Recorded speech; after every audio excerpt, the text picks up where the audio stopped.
Assalamualaikum warahmatullahi wabarakatuh. Selamat pagi anak-anak ustazah semuanya. Bagaimana kabar anak-anak ustazah semuanya pada pagi hari ini?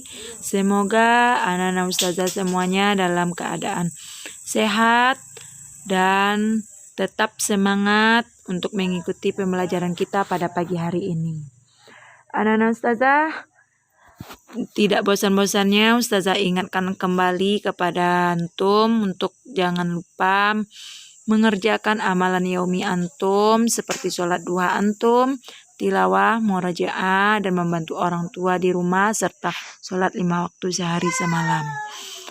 Baiklah anak-anak ustazah, pembelajaran kita pada pagi hari ini kita awali dengan membacakan Bismillahirrahmanirrahim. Anak-anak ustazah, pembelajaran kita pada pagi hari ini yaitu tema 3, subtema 2, pembelajaran ke-5 dan ke-6. Anak-anak ustazah, jangan lupa setelah antum menyaksikan video pembelajaran ini, jangan lupa membuat ringkasan di buku catatan antum. Selamat belajar anak-anak ustazah. Perhatikan gambar makanan yang ada di hadapan kalian. Di hadapan kalian ini ada menu 4 sehat 5 sempurna yang terdiri dari makanan pokok, lauk pauk, buah-buahan, sayur mayur, dan juga susu. Pada usia pertumbuhan seperti kalian, anak-anak haruslah memakan makanan yang bergizi. Makanan yang disajikan hendaknya menyediakan zat-zat yang dibutuhkan untuk anak-anak berkembang di dalam masa pertumbuhannya. Manfaat makanan yang kita makan diantaranya, yang pertama, makanan itu sebagai sumber energi. Kemudian, makanan juga pelindung tubuh kita terhadap penyakit. Kemudian, makanan sebagai sumber pembangun pertumbuhan dan perbaikan tubuh. Dan juga, makanan dapat mengganti sel-sel tubuh yang sudah rusak atau tua. Apakah dengan hanya makan tubuh kita bisa menjadi sehat? Tentu saja tidak. Menjaga kesehatan tubuh bukan hanya dengan makanan saja, tetapi banyak hal yang harus kita lakukan agar tubuh kita tetap sehat. Apa saja hal-hal tersebut? Cara menjaga kesehatan tubuh. Yang pertama adalah dengan mengkonsumsi makanan yang sehat, bersih, dan bebas dari kotoran. Makanan yang sehat itu makanan yang mengandung gizi-gizi yang seimbang. Kemudian, makanan yang bersih dan bebas kotoran itu makanan yang tertutup dan makanan yang tidak dihinggapi lalat, ya. Kemudian, untuk menjaga kesehatan tubuh, kita juga harus makan dengan tepat waktu. Jika sering terlambat makan, maka akibatnya kita bisa terkena penyakit MAH. Begitu pula jika kita mengkonsumsi makanan yang tidak sehat atau tidak bersih, bisa menyebabkan penyakit tipes. Kemarin kita sudah membahas ya. Kemudian, cara menjaga kesehatan tubuh yang selanjutnya adalah dengan olahraga yang teratur. Ya, setiap pagi kita berolahraga agar tubuh kita tetap sehat. Kemudian, cara menjaga kesehatan selanjutnya adalah dengan lingkungan yang sehat. Dengan lingkungan yang sehat, maka tubuh kita pun akan lebih baik pula kesehatannya. Jadi, ini adalah cara untuk menjaga kesehatan tubuh kita. Lihat di sini ada gambar anak yang sedang sakit perut bahkan sampai masuk ke rumah sakit. Nah, kemarin kalian telah mempelajari gangguan pada sistem pencernaan manusia. Adanya gangguan penyakit menyebabkan organ pencernaan tidak bisa berfungsi secara maksimal. Apa saja penyebab gangguan pada organ pencernaan manusia? Yang pertama, penyebabnya karena makan yang tidak teratur. Nah, makan yang tidak teratur ini bisa menyebabkan penyakit MAH, ya. Kemudian yang selanjutnya, mengkonsumsi makanan dan minuman yang tidak bersih. Mengkonsumsi makanan dan minuman yang tidak bersih bisa menyebabkan diare, bisa juga menyebabkan tifus, dan juga menyebabkan kolera. Kemudian, yang bisa menyebabkan gangguan organ pencernaan adalah mengkonsumsi makanan yang telah basi. Ini berbahaya ya bagi pencernaan kita. Kemudian, penyebabnya yang lain adalah kurang mengkonsumsi makanan yang berserat. Nah, jika kurang mengkonsumsi makanan yang berserat, maka akibatnya bisa sembelit atau konstipasi. Dan penyebab gangguan pencernaan selanjutnya terlalu banyak mengkonsumsi makanan pedas. Mengkonsumsi makanan pedas itu boleh, tapi jangan berlebihan. Jika berlebihan, maka pencernaan kita pun akan terganggu. Jadi, ini adalah beberapa penyebab gangguan pada organ pencernaan manusia. Nah, lihat di sini ada anak-anak yang sedang menonton TV dan di TV-nya ada iklan yang mengajak untuk melakukan gerakan 3M. Apa itu 3M? Ya, menguras, menutup, mengubur. Nah, gerakan 3M ini bisa membuat kita terhindar dari penyakit demam berdarah. Iklan, sebagaimana yang telah kalian pelajari, ada iklan pada media cetak dan ada iklan media elektronik. Iklan media cetak itu adanya di majalah, di koran. Kalau iklan media elektronik itu ada di televisi, radio, dan internet. Nah, iklan pada media cetak itu berbeda dengan iklan media elektronik. Kalau pada media elektronik, iklannya itu punya naskah. Nah, naskah itu harus diperdengarkan atau diperagakan untuk disampaikan pada pendengarnya, ya. Nah, bagaimana memeragakan sebuah iklan? Nah, ketika kamu akan memeragakan sebuah iklan, ada langkah-langkah yang harus kalian ikuti. Perhatikan, yang pertama, kalian cermati dulu naskah iklan elektronik yang akan diperagakan. Iklannya mau tentang apa dan buat naskahnya. Kemudian dibaca dan dicermati dulu naskahnya. Kemudian setelah itu, temukan isi dan pesan yang termuat dalam iklan tersebut. Nah, barulah kalian merangkai isi dan pesan tersebut. Kemudian, sampaikan iklan dengan suara yang jelas dan tidak terburu-buru.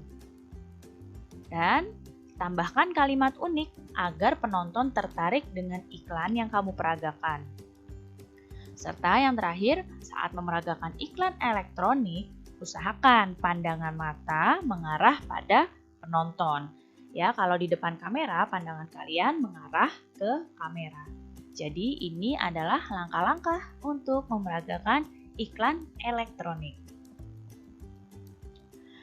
Nah, lihat di sini ada anak yang melihat iklan tarian khas Indonesia.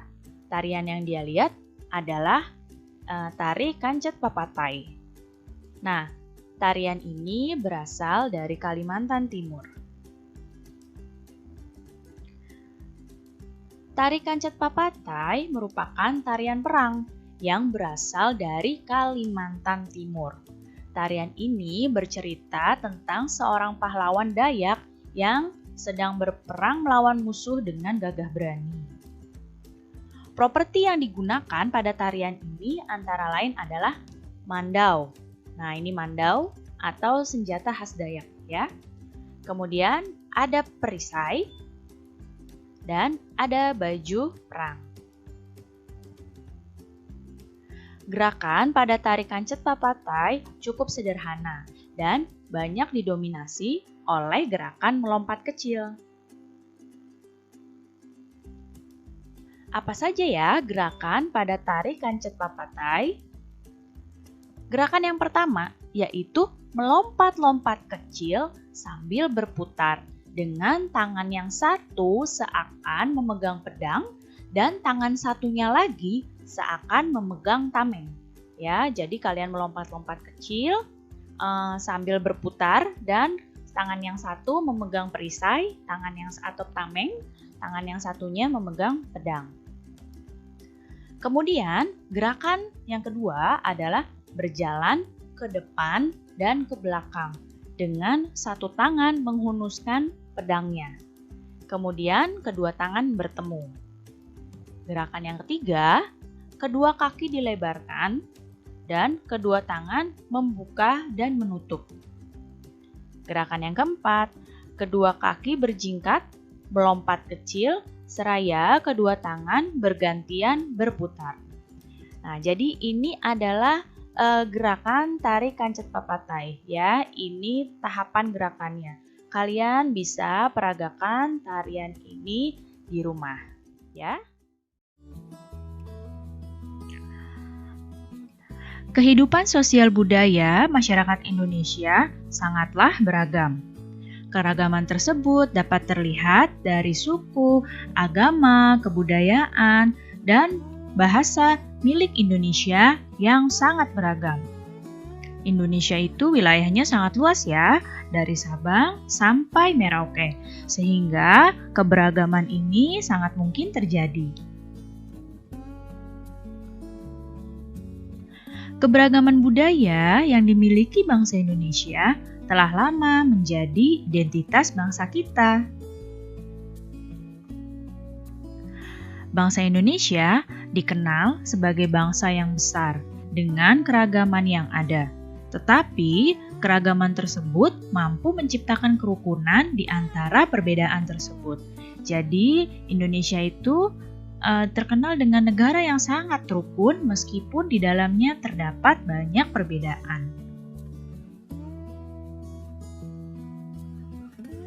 Nah, keberagaman hendaknya dijadikan kekuatan untuk memperkuat persatuan dan kesatuan bangsa Indonesia. Lalu apa sih manfaat keberagaman bagi bangsa Indonesia? Tentu saja keberagaman memiliki banyak manfaat bagi bangsa kita. Di antaranya adalah yang pertama, keberagaman dapat menumbuhkan sifat nasionalisme. Kemudian, keberagaman adalah identitas bangsa kita di dunia internasional. Keberagaman juga sebagai alat pemersatu bangsa. Dan keberagaman juga dapat memupuk sikap toleransi. Jadi, ini beberapa manfaat keberagaman bagi bangsa Indonesia.